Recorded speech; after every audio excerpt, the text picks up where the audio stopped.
காவல்துறை உங்க கூட எப்போ இருப்பாங்கன்னு சிறுமியின் தாயாரை சந்தித்து ஆறுதல் கூறிய ஐஜி.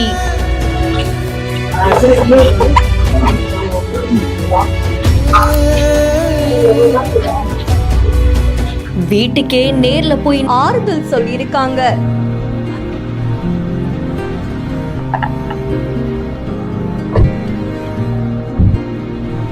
மருத்துவர் மூலியமா கவுன்சிலிங் கொடுக்கவும் அறிவுறுத்தி இருக்காங்க.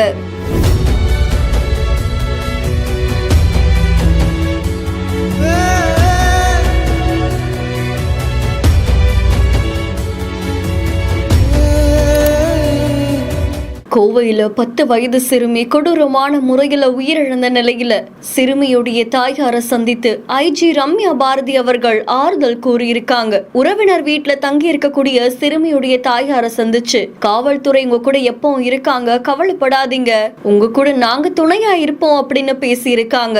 சிறுமியுடைய தாயார் தொடர்ந்து கண்கள் கலங்கி உடல்நிலை பாதிக்கப்பட்டிருந்த நிலையில கூட இருந்த அதிகாரிகள் கிட்ட அவங்களுக்கு தேவையானதை செஞ்சு கொடுங்க, உடனடியா ஒரு மருத்துவர் அணுக சொல்லுங்க அப்படின்னு அறிவுறுத்தி இருக்காங்க. ஒரு பக்கம் காவல்துறை தரப்புல இருந்து அடுத்தடுத்த நடவடிக்கை மேற்கொள்ளப்பட்ட நிலையில குற்றவாளிகளுக்கு என்ன தண்டனை கிடைக்கும் அப்படின்னு எதிர்பார்க்கப்பட்டது.